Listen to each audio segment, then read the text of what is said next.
Story number 1. Lights over the Rockies. I don't think I'll ever forget the night the lights came. It was supposed to be a simple winter camping trip, just me and my 4 closest friends. We had been planning it for weeks, eager for one last adventure before the holidays. The Rockies were beautiful this time of year, snow blanketing the peaks and forests in a quiet stillness that felt like a different world entirely. We should have listened to the warnings. The park rangers told us a storm was coming, but Jake, our fearless leader and self-proclaimed outdoorsman, wasn't concerned. "We've got all the gear," he said with a grin. "Besides, it's just a little snow." None of us wanted to be the one to back out, so we packed up the car, drove into the mountains, and set up camp near a ridge overlooking the frozen valley. The first night was peaceful. The fire crackled, and we told stupid jokes, sipping whiskey from a flask Jake had brought. The cold was sharp, but the sky was clear, the stars glittering like shards of ice. It felt like the kind of memory we'd talk about for years. The second night, the lights came. We were sitting around the fire after dinner, talking about nothing in particular, when Emily pointed to the sky. "Do you see that?" she asked, her voice tight with curiosity. At first, I thought it was just the northern lights, faint ribbons of green and blue shimmering across the sky. But these weren't normal. The lights flickered in strange patterns, too deliberate to be natural, and they pulsed in and out like they were breathing. They moved, too, darting back and forth across the horizon, like something alive. "What the hell is that?" Brian asked, his voice low. Jake laughed, though it sounded forced. "Probably just satellites or something." But it wasn't satellites. We all knew that. The lights grew brighter as the night went on, their movements more erratic. By the time we decided to turn in, they had shifted closer, hanging low over the ridge like silent sentinels. I tried to ignore the unease curling in my gut as I crawled into my sleeping bag, but sleep didn't come easily. The wind had picked up, howling through the trees, and every shadow seemed to shift and move with a life of its own. Then we heard the scream. It was Jake. I bolted upright, my heart pounding, and stumbled out of the tent. The fire had burned low, casting long, flickering shadows across the snow. Jake wasn't there. His tent was empty, the flap hanging open. "What's going on?" Emily asked, her voice trembling as she emerged from her own tent. "I don't know," I said, my breath fogging in the freezing air. I heard him scream. Brian and Megan joined us, their faces pale. "Where the hell is he?" Brian asked, his voice sharp with panic. The lights were closer now, casting an eerie glow over the campsite. They hovered just beyond the trees, their movements slow and hypnotic. And then we saw it, a set of footprints leading away from Jake's tent, disappearing into the woods. "He went after them," Megan whispered. "He went to see what they were." "That idiot," Brian muttered, grabbing a flashlight. "We have to find him." We followed the tracks, the flashlight beam cutting through the darkness. The wind was brutal, stinging our faces and filling the air with the sound of creaking branches. The footprints led us deeper into the woods, where the trees grew thicker and the shadows longer. The lights moved with us, always just ahead, like they were leading us somewhere. That's when we found the blood. It wasn't much, just a smear across the snow, but it stopped us in our tracks. "Oh my God," Emily whispered, her voice barely audible.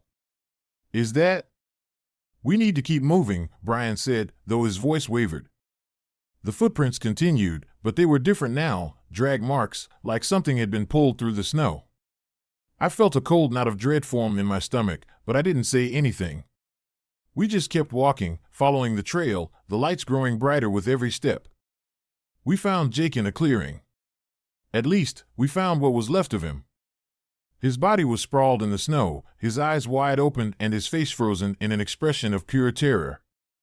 There wasn't a mark on him, no blood, no wounds, nothing. It was like something had scared him to death. "What the hell is happening?" Megan whispered, tears streaming down her face. Before anyone could answer, the lights descended. They moved faster than I thought possible, swirling around us like a swarm of fireflies. The air grew heavy, the temperature dropping so fast that frost formed on our clothes. And then, out of the lights, they came. They weren't human. I don't know what they were, but their shapes were wrong, too tall, too thin, with limbs that bent in ways that made my stomach churn. Their faces were featureless, pale ovals that seemed to shimmer like the lights. They didn't walk, they glided, silent and deliberate, closing the distance between us with terrifying ease. "Run!" Brian shouted, but it was too late. The lights surrounded Megan first. She screamed, a raw, guttural sound that cut off abruptly as one of the figures reached her. The light grew brighter, blinding, and when it faded, she was gone. Just gone. We ran. I don't remember much of it, just the sound of my own breathing, the crunch of snow beneath my boots, and the lights chasing us through the trees. At some point, we lost Emily. Then Brian. Their screams still echo in my head. I don't know how I made it back to the campsite. The storm was raging now, the wind howling and the snow falling so thick that I could barely see. I grabbed what I could, my pack, my phone, anything within reach, and ran. The lights followed me all the way down the mountain, their cold glow burning into my back. But they didn't catch me. I made it to the ranger station the next morning, half frozen and babbling about what had happened. They didn't believe me, of course. They sent a search party, but they didn't find anything, no bodies, no lights, no sign that we had ever been there. It's been months now, and I still can't sleep. Every time I close my eyes, I see the lights. I hear their whispers, feel their cold touch. And sometimes, late at night, I see them out my window, hovering just beyond the tree line, waiting. I know they'll come for me eventually. They always do. Story number 2. The Frozen Stranger. Lake Tahoe in the winter was supposed to be magical, or so Lisa kept telling me as we packed the car and headed north. She'd been looking forward to this trip for months, gushing about the snowy mountains and the glassy expanse of the frozen lake. I couldn't say no to her enthusiasm, even though I wasn't much of a winter person. The thought of spending a weekend camping in below freezing temperatures wasn't exactly my idea of fun, but Lisa's excitement made it worth it. We set up camp in a small clearing just off the southern shore of the lake. The snow was deep, the air sharp and cold, but the view was incredible. The lake stretched out before us, its surface frozen solid, reflecting the pale light of the winter sun. The trees around us were dusted with snow, their branches swaying gently in the breeze. It felt like we'd stepped into a postcard. The first day passed uneventfully. We went for a hike, took pictures of the snowy landscape, and built a fire to keep warm as the sun set. By the time night fell, the temperature had plummeted, and we were grateful for the extra blankets we'd packed. Lisa was already talking about how she couldn't wait to go ice skating the next day, her eyes sparkling with anticipation. The next morning, we laced up our skates and ventured out onto the lake. The ice was thick and smooth, its surface unmarred except for a few cracks that spidered out beneath our feet. Lisa laughed as she glided across the frozen expanse, her cheeks pink from the cold. I wasn't as graceful, but her joy was infectious, and for a while, I forgot how much I hated the cold. That's when we saw him. At first, it was just a dark shape beneath the ice, barely visible through the cloudy surface.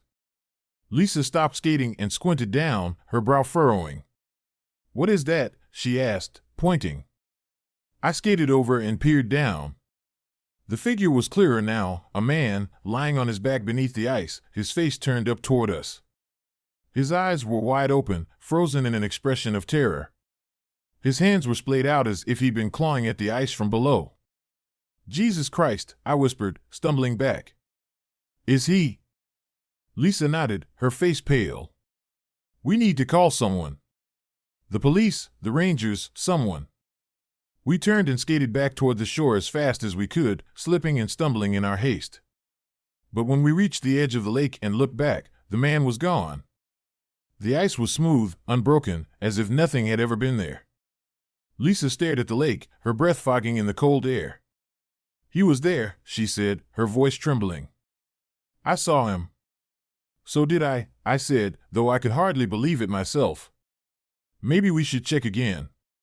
Maybe we were seeing things." She shook her head. "I'm not going back out there." We returned to the campsite in silence, the image of the man beneath the ice burned into our minds. We decided to pack up and head to the ranger station first thing in the morning. It felt wrong to stay, But the sun was already setting, and driving through the mountains at night wasn't a safe option. That night, the wind picked up, howling through the trees and shaking the walls of our tent. I couldn't sleep. Every time I closed my eyes, I saw his face, those wide, unblinking eyes staring up at me from beneath the ice. At some point, I must have drifted off, because I woke to the sound of crunching snow. At first, I thought it was just the wind, but then I heard it again, footsteps, slow and deliberate, circling the tent. "Lisa," I whispered, shaking her awake. "Do you hear that?" She stirred, her eyes groggy. "What are you talking about?" The footsteps stopped, replaced by a heavy silence that pressed down on us like the weight of the snow outside. Then, from just outside the tent, there came a soft, wet sound, like ice cracking. Lisa sat up, her face pale. "What is that?" I grabbed the flashlight and unzipped the tent, shining the beam into the darkness. The snow outside was pristine, untouched, except for a trail of footprints leading from the lake to our campsite. They circled the tent twice before disappearing back into the trees. My stomach dropped. "Those weren't there before," I said, my voice shaking. Lisa grabbed my arm. "We need to leave. Now." We didn't wait for sunrise. We threw everything into our backpacks, tore down the tent, and started toward the car. The forest was eerily quiet, the only sound the crunch of our boots on the snow. The trail back to the parking lot felt longer than it had when we arrived, the trees closing in around us like they were trying to keep us there. And then we saw him again. He was standing at the edge of the trail, his white skin glowing faintly in the moonlight. His clothes were old-fashioned, soaked and tattered, and his eyes. God, his eyes. They were the same unblinking eyes I'd seen beneath the ice, filled with an otherworldly rage. Lisa screamed, and I grabbed her hand, pulling her down the trail as fast as we could run. The man didn't follow, but I could feel his presence behind us, cold and heavy, like the air had turned to ice. We reached the car just as the first light of dawn broke over the mountains. We didn't speak as we threw our gear into the trunk and sped away, the snow-covered road twisting and turning as we fled. I didn't look back. I didn't want to see if he was still there. It's been weeks since that night, but I can't shake the feeling that he's still with us. Lisa hasn't spoken about what happened, but I see it in her eyes, the fear, the guilt. Sometimes, late at night, I wake up to the sound of footsteps outside my window, slow and deliberate, like they're circling the house. I don't know who he was or why he chose us, but I know one thing for certain, Lake Tahoe isn't just a lake. It's a graveyard. And some graves don't stay buried. Story number 3. The Curse of Black Hills. We never should have gone to Black Hills. I can't say we weren't warned. Every local we talked to before heading out told us the same thing, that forest doesn't want you there. We laughed it off, of course. Warnings like that are practically invitations for guys like us. We thought we were too smart, too strong, too prepared to let a few ghost stories get under our skin. It was winter, the kind of cold that settles into your bones and makes you feel older than you are. The trees in Black Hills were bare, their branches gnarled and clawing at the gray sky. The air was sharp and thin, like a knife to the lungs, and the snow crunched beneath our boots as we marched into the forest. There were 4 of us, me, my best friend Eric, and the twins, Nate and Jared. We'd been hunting together since high school, though none of us were professionals. It was more about the camaraderie, the excuse to get away from work, wives, and the rest of the world for a weekend. We weren't looking for anything specific, just some time in the woods and maybe a deer or 2. Black Hills was supposed to be perfect for that. Remote, quiet, and thick with game. But it didn't take long for the forest to feel wrong.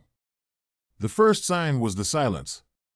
Forests are supposed to be noisy, birds chirping, branches creaking, wind rustling the leaves. But Black Hills was dead quiet, like the air itself was holding its breath. It wasn't natural. Even the snow muffled our footsteps in a way that made the hair on the back of my neck stand up. Eric was the first to notice the carvings. We were setting up camp when he called us over to one of the trees.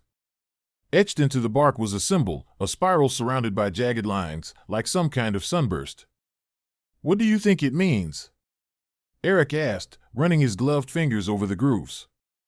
Probably some kid screwing around, Nate said, though his voice didn't carry its usual confidence. Or a warning, Jared added, smirking. He always loved stirring the pot. You know, like turn back before it's too late. Cut it out, I said, though the knot in my stomach agreed with him. It's nothing. Let's finish setting up. But the symbols weren't just on one tree. As we looked around, we realized they were everywhere. Different designs, each more intricate than the last, etched deep into the trunks like scars. Some were high up, way too high for anyone to have carved without climbing. Others were so low they practically touched the ground. None of them made any sense.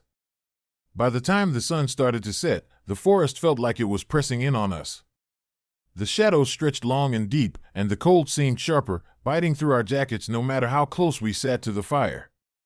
None of us said it, but we were all thinking the same thing: we shouldn't be here. That night, the sound started. At first, it was just a faint rustling, like an animal moving through the underbrush. But it didn't stay faint for long. The noises grew louder, closer, branches snapping, footsteps crunching through the snow, whispers carried on the wind. Eric swore he saw something moving between the trees, but when we shined our flashlights, there was nothing there. Probably just deer, I said, though my throat was dry as sandpaper.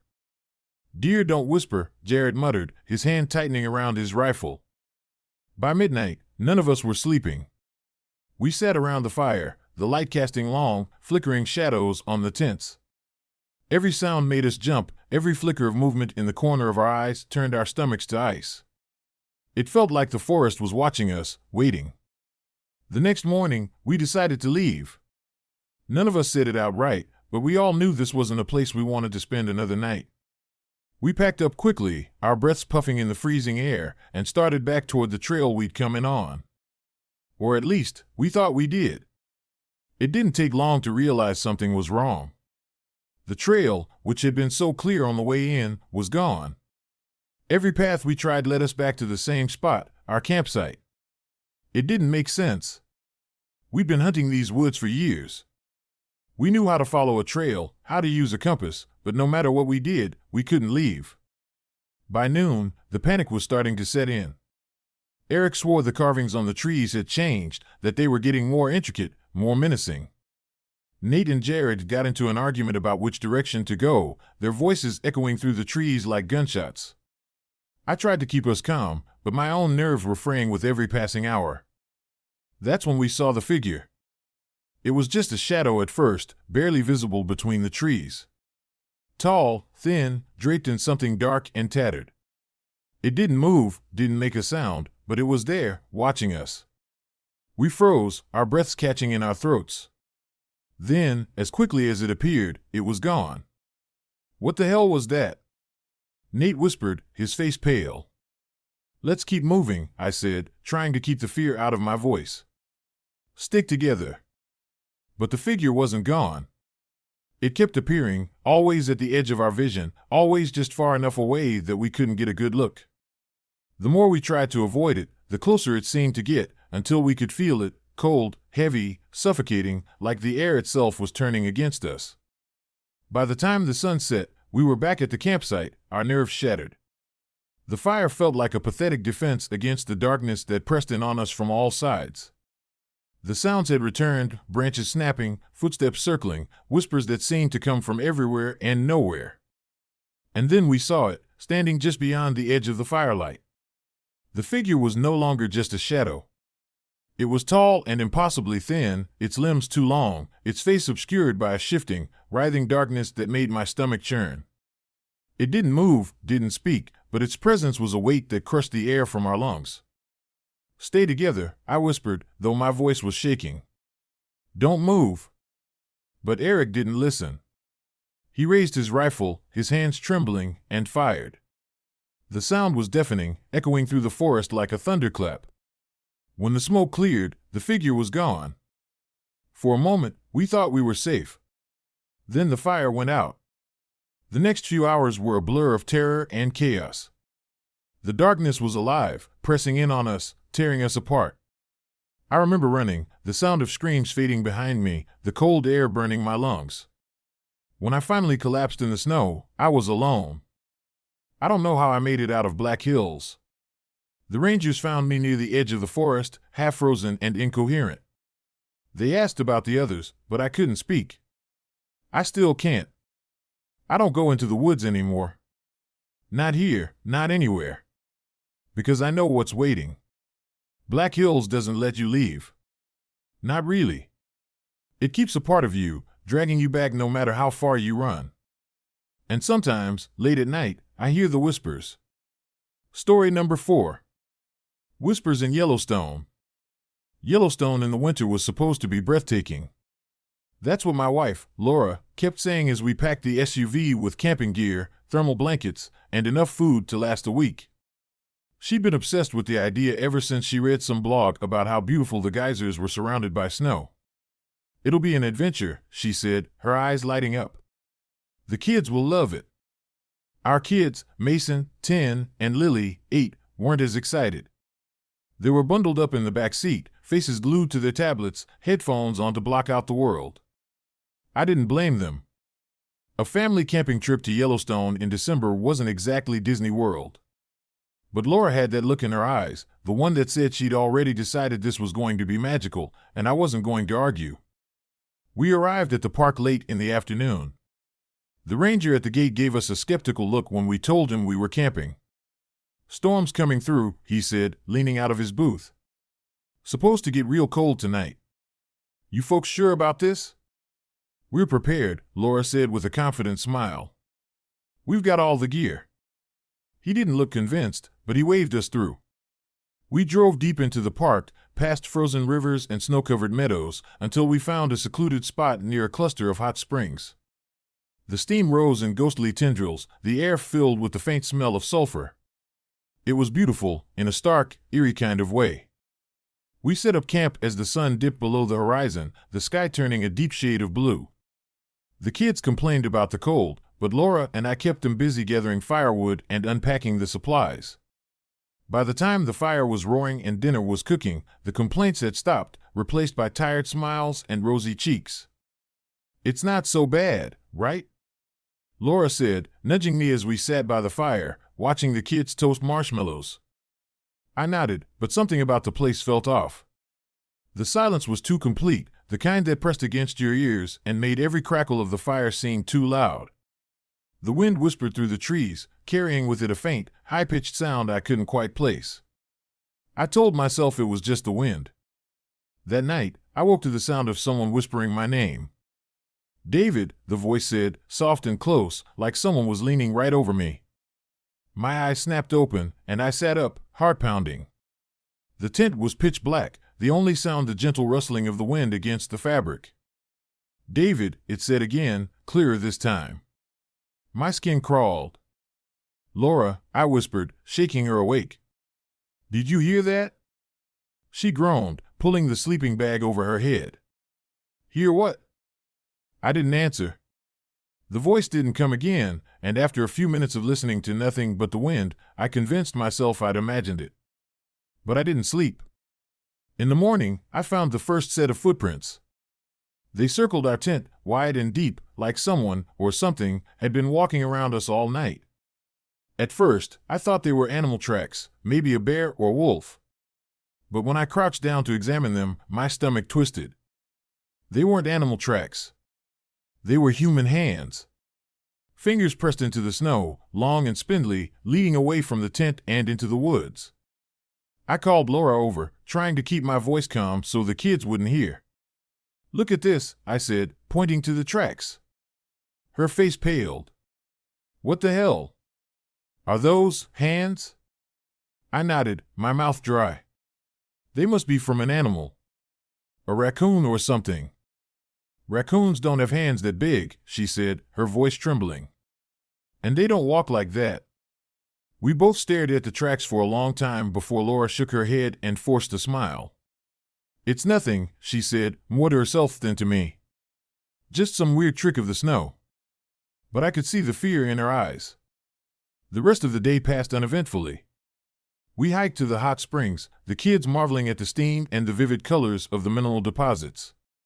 It was almost enough to make me forget about the tracks. Almost. That night, the whispers came back. They were louder this time, more insistent.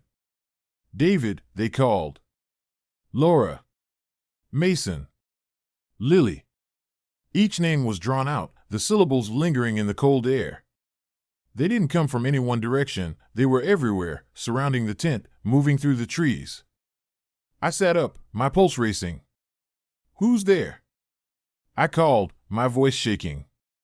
The whispers stopped. For a long moment, there was only silence. Then the sound of snow crunching, slow and deliberate, just outside the tent.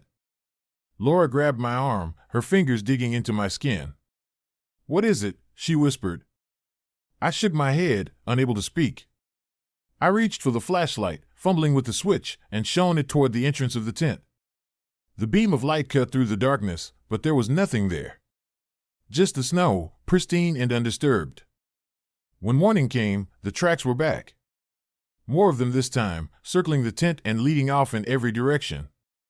Some of them ended abruptly, as if whatever had made them had simply vanished into thin air. We're leaving, I said, my voice firm. Pack up. We're going now. Laura didn't argue. The kids whined, asking why we couldn't stay, but one look at our faces shut them up. We tore down the tent and loaded everything into the SUV, my eyes constantly scanning the tree line. The drive out of the park was silent, the only sound the crunch of snow beneath the tires. I kept expecting to see something in the rearview mirror, a shadow, a figure, anything, but the road behind us was empty. It wasn't until we got home that I noticed a handprint on the back window. Long fingers, splayed wide, pressed into the glass. It hadn't been there when we left. I don't know what was out there in Yellowstone, and I don't want to know. All I know is that it whispered our names, and it's still out there, waiting. Sometimes, late at night, when the wind rattles the windows, I think I hear it calling. And I wonder if one day, it'll find its way back to us. Story number 5. The Shadows of the Canyon. The Grand Canyon in winter is something most people don't think about. Tourists flock there in the summer, packing trails and viewpoints to gawk at its sweeping vistas.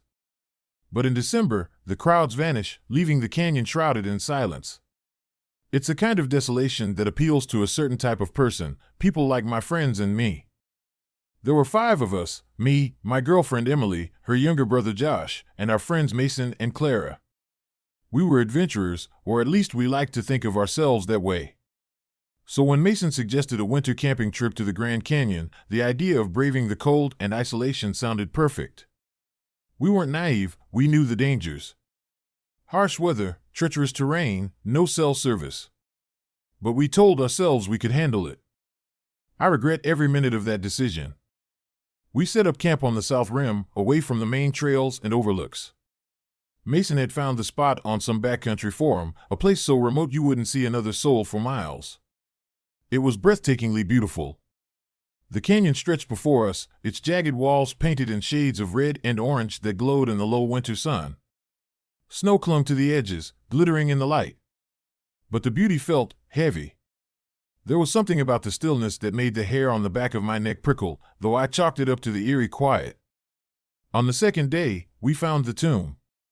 We had been exploring a shallow ravine not far from camp, the snow crunching beneath our boots as we climbed over rocks and under low-hanging branches. That's when Josh spotted it, a hole in the ground, partially obscured by ice and loose stones. At first, we thought it was just a natural formation, one of the many caves scattered throughout the canyon. But as we cleared away the debris, we realized it was something else entirely. The entrance was narrow, just wide enough for one person to squeeze through, and the walls inside were lined with carvings. They were faint, weathered by time, but unmistakable, symbols and figures etched into the stone in a style none of us recognized. The air inside was cold, colder than the canyon above, and carried a faint metallic smell that made my stomach turn. "This is incredible," Mason said, his voice echoing in the narrow space. He ran his fingers over one of the carvings, a spiral surrounded by jagged lines. "This has to be ancient. Maybe ancestral Puebloan, but different." Clara snapped photos while the rest of us wandered deeper into the passage. The carvings became more intricate the farther we went, depicting strange scenes of figures standing beneath a dark sky, their faces obscured. In one panel, a group of figures knelt before what looked like an altar, their arms raised toward a shadowy shape above them. "I don't like this," Emily said, her voice tight. She clung to my arm, her eyes darting around the narrow space. "We shouldn't be here." "Relax," Mason said, grinning as he held up his flashlight. "This is history. We're probably the first people to see this in centuries." But Emily wasn't convinced, and neither was I. There was something about the place that felt wrong. The air was too still, the carvings too deliberate. It felt like the tomb was watching us. We didn't stay long. Mason wanted to explore deeper, but Emily insisted we leave, and I wasn't about to argue. We climbed back out into the daylight, brushing snow off our clothes and pretending the unease in the pit of our stomachs was nothing. That night, the whispers began. It started as a faint sound carried on the wind, too soft to make out but impossible to ignore. I was the first to hear it, lying awake in the tent while Emily slept beside me. It sounded like voices, low and rhythmic, like a chant. I unzipped the tent and peered out, but the campsite was empty, the fire reduced to glowing embers. The canyon stretched out before me, dark and silent. The whispers grew louder as the night went on. By morning, all of us had heard them. Clara tried to laugh it off, saying it was probably just the wind echoing off the canyon walls, but none of us believed her. The unease had settled into all of us, a cold weight that no fire could chase away. And then we saw the footprints. They were scattered around the camp, pressed deep into the snow. At first, we thought they were ours, left behind during the day, but they were too fresh, the edges sharp and untouched by wind. Worse, they weren't shoe prints.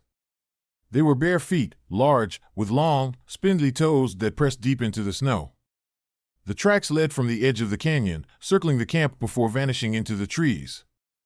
Josh was the first to panic. "We need to leave," he said, pacing back and forth as he ran his hands through his hair. "I'm not staying here another night." "We can't hike out in this weather," Mason argued. "The storm's supposed to hit tonight. We'd be walking straight into it." "Better that than whatever the hell is out there," Josh snapped, pointing toward the tracks. Emily and I stayed quiet, our hands clasped together. I didn't want to admit it, but I agreed with Josh. Something was out there. Something that didn't want us here. That night, the figures appeared. It was Clara who saw them first. She was sitting by the fire, staring into the darkness, when she screamed. We all scrambled out of our tents, grabbing flashlights and shining them into the trees. That's when we saw them, shadows, tall and thin, moving just beyond the reach of the light. They didn't make a sound, but their movements were deliberate, purposeful, like they were watching us. We huddled together by the fire, too scared to sleep, our flashlights trained on the shadows. But no matter how bright the beams, the figures never came closer. They just stood there, unmoving, waiting. By morning, they were gone, but the unease remained. The storm rolled in, burying the canyon in snow and cutting off any hope of escape. We were trapped, the figures closing in with every passing hour. Mason tried to lead us back to the tomb, convinced we could find shelter there, but the snow made it impossible to find our way. Every trail we took led us back to the campsite, where the figures were waiting, their outlines clearer now, their dark forms almost human but not. By the third night, the fire wouldn't light. The shadows were closer, their whispers louder, their forms solid and undeniable. Mason was the first to go, vanishing into the darkness while the rest of us huddled in terror. Then Clara. Then Josh. Now it's just me and Emily, and I can hear them outside the tent, their whispers like knives slicing through the silence.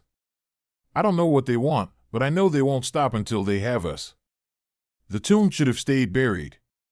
The canyon doesn't want us here. It never did. And now, it's too late. Story number 6. Laughter in the Snow. The Adirondacks in winter had always seemed like a magical place to me. Growing up, I'd seen pictures of the mountains draped in snow, their jagged peaks cutting into the sky like frozen teeth. It was the kind of landscape that felt untouchable, a place of raw beauty and quiet danger. When my best friend, Claire, suggested a weekend camping trip there to stargaze, I didn't hesitate. I should have. We set out early, the car packed with camping gear, thermal blankets, and enough hot cocoa to last us through any blizzard.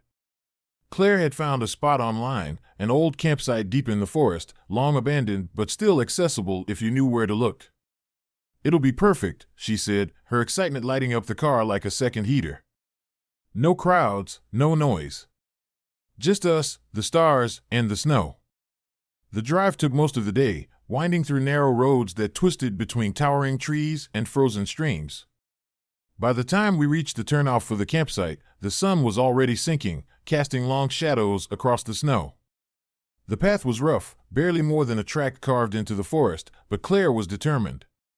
She navigated the car with the confidence of someone who'd done this a dozen times, even though she hadn't. The campsite was exactly as described, deserted, with a scattering of old, weathered picnic tables and a crumbling fire pit at its center. The surrounding forest loomed dark and silent, the trees skeletal against the twilight sky. There were a few abandoned tents, their fabric tattered and sagging under the weight of the snow, giving the place an eerie, forgotten feel. "It's perfect," Claire said, grinning as she pulled her pack from the trunk. "We'll set up here." I wasn't so sure. There was something about the campsite that made my skin crawl, though I couldn't say why. Maybe it was the silence, too complete for a place that should have been alive with the sounds of wildlife. Or maybe it was the way the abandoned tents seemed to watch us, their empty doorways like hollow eyes. But I didn't want to ruin Claire's excitement, so I kept my mouth shut and helped her pitch our tent. By the time we finished, the stars were out, brilliant pinpricks of light scattered across the velvet sky. We built a fire and sat close, sipping cocoa and marveling at the night above us. For a while, it was perfect, just the two of us, the crackle of the fire, and the vast, cold beauty of the Adirondacks. Then the laughter started. It was faint at first, barely more than a whisper carried on the wind. I thought I'd imagined it, the product of an overactive mind in an unfamiliar place. But then Claire froze, her eyes darting toward the darkened tents. "Did you hear that?" she whispered. I nodded, my throat suddenly dry. It was unmistakable now, a child's laughter, high-pitched and bubbling, coming from somewhere in the abandoned campsite. It didn't sound joyful. It sounded wrong. Like the kind of laughter you'd hear in a bad dream, too sweet and too sharp all at once. "Maybe it's the wind," I said, though I didn't believe it. Claire shook her head. "Wind doesn't laugh." We stood, shining our flashlights toward the empty tents. The beams sliced through the darkness, illuminating the sagging fabric and frost-covered ground. There was nothing there. No children, no movement, nothing. "It's probably just animals," Claire said, her voice tight. "Foxes or coyotes. They make weird sounds sometimes." But neither of us believed that either. The laughter came again, closer this time, followed by the faint sound of footsteps crunching through the snow. Claire grabbed my arm, her nails digging into my jacket. "We should check it out," she said, though her voice shook. "Are you kidding?" I hissed. "What if it's not?" "Not what?" she interrupted. "Kids? Animals? What else could it be?" I didn't answer. We both knew what I was thinking, even if I wouldn't say it out loud. Reluctantly, I followed her as she crept toward the nearest tent, her flashlight cutting through the dark like a blade. The laughter stopped as we approached, replaced by an oppressive silence that made my ears ring. Claire pulled back the flap of the tent, her flashlight illuminating the empty interior. The snow inside was untouched, pristine, like no one had been there in years.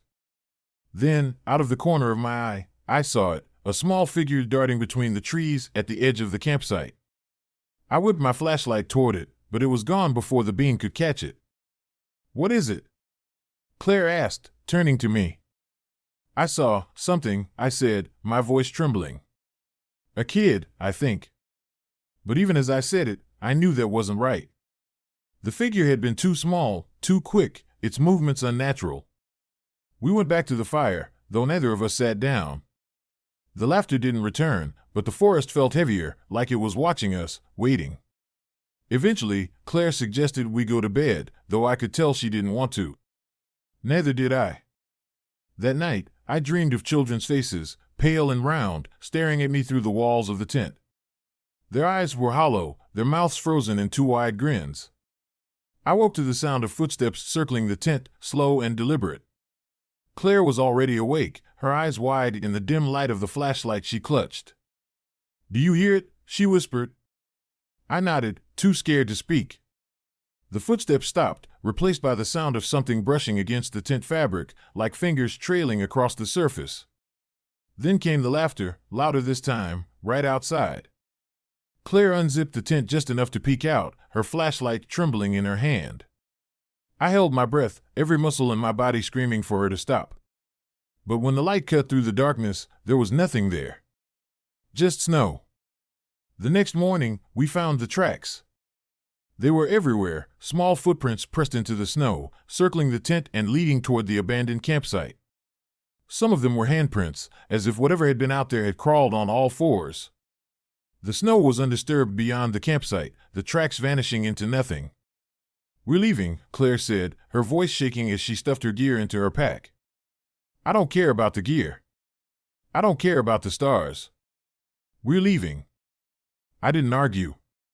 The drive back was silent, the weight of what we'd seen pressing down on us like the cold itself.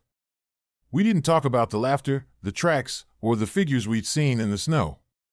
We just drove, the Adirondacks looming behind us like a bad memory. Weeks later, I read an article about the campsite. It had been closed years ago after a tragic accident, a group of children who had gone missing during a summer camp. They were never found, though locals whispered about strange sightings in the area ever since. I don't know what we saw that night, or what followed us through the snow. But sometimes, when the wind is just right, I swear I can still hear the laughter. And I know the children of the Adirondacks are still out there, waiting for someone else to find them. Story number 7. Embers of the Unknown. I never liked the idea of camping in Glacier National Park during the winter, but I couldn't say no to my best friend, Ryan. He had a way of convincing people to do things, his boundless enthusiasm making you forget about the dangers. "We'll have the whole place to ourselves," he'd said, his grin wide as the Montana sky. "Just us, the stars, and the kind of quiet you can't find anywhere else." There were 5 of us, me, Ryan, his girlfriend Emma, her brother Jake, and a mutual friend, Lisa. We'd planned this trip for weeks, gathering gear and mapping out the safest trails.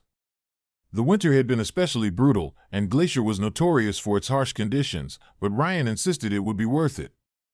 By the time we reached our campsite deep in the park, the sun was already dipping below the mountains, casting long shadows across the snow-covered ground.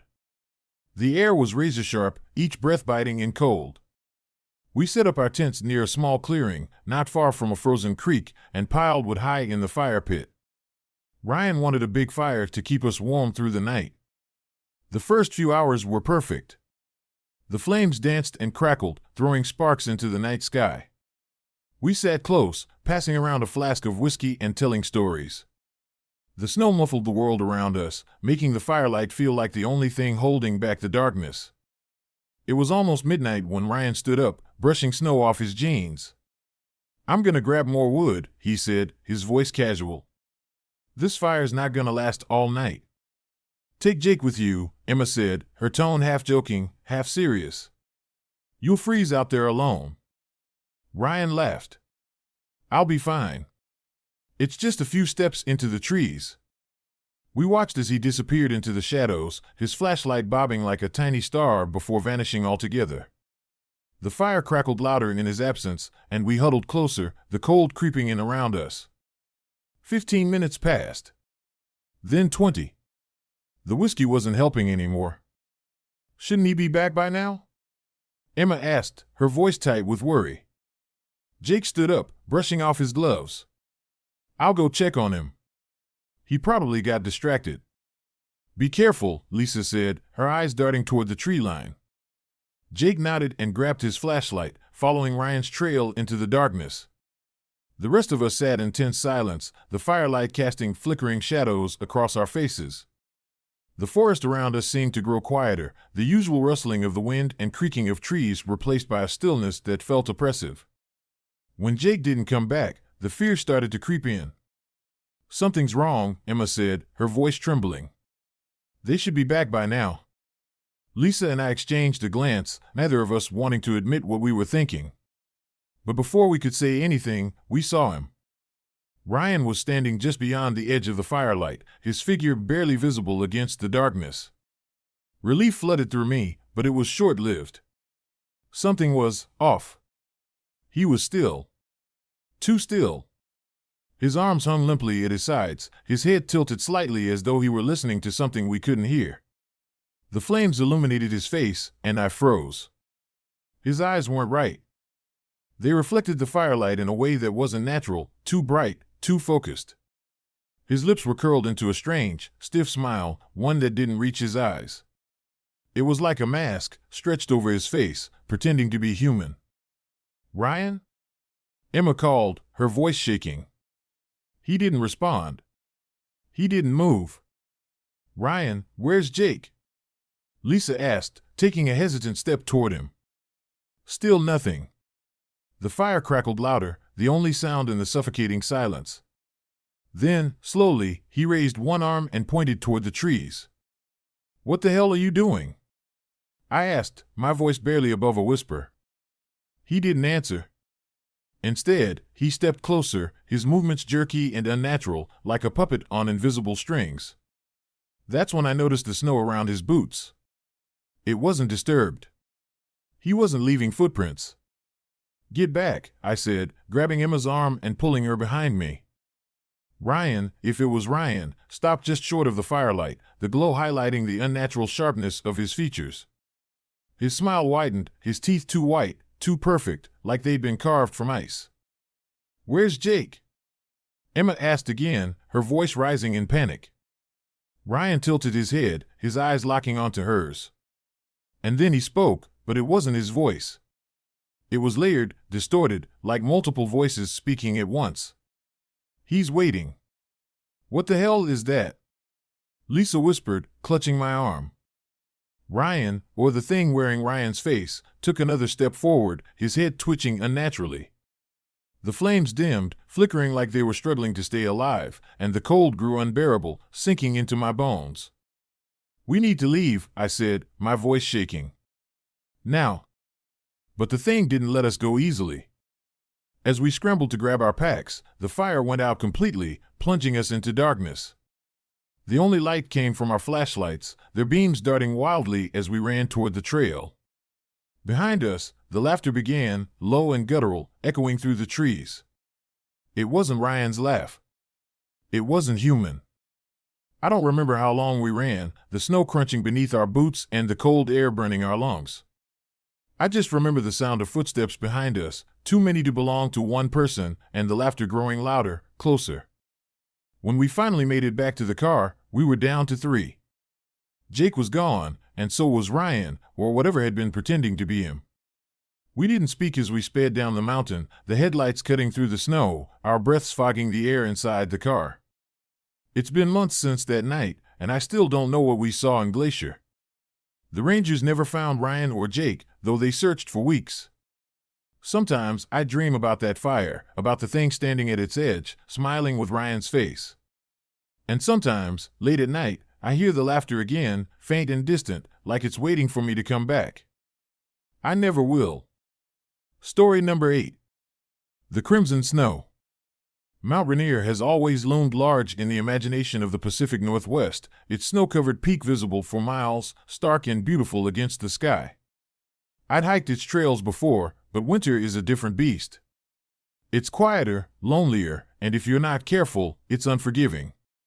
But none of us were prepared for what we saw that weekend, and none of us came back the same. There were 4 of us, me, my girlfriend Katie, my best friend Mark, and his younger sister Lisa. We'd planned the trip months in advance, eagerly watching the weather and double-checking our gear. Mark was the seasoned mountaineer of the group, always ready with a compass and a map. Katie and I were more casual hikers, and Lisa was mostly here for the Instagram photos. The first day was uneventful, a slow climb through the lower trails, the air crisp and the ground blanketed with snow. We set up camp just before sunset, on a ridge overlooking a dense forest. The sky turned a deep shade of violet as the stars came out, and for a while, it felt like we were the only people in the world. It started the next morning. Katie was the first to notice the snow. She called us over, her voice trembling with something I couldn't place. At first, I thought it was the sunrise casting a strange glow, but as we got closer, it became clear. The snow was red. Not the faint pinkish hue you see sometimes during algae blooms in the spring. This was deep, vivid crimson, as if someone had spilled gallons of blood across the ridge. It stretched out in jagged lines and splashes, leading down toward the tree line. "What the hell?"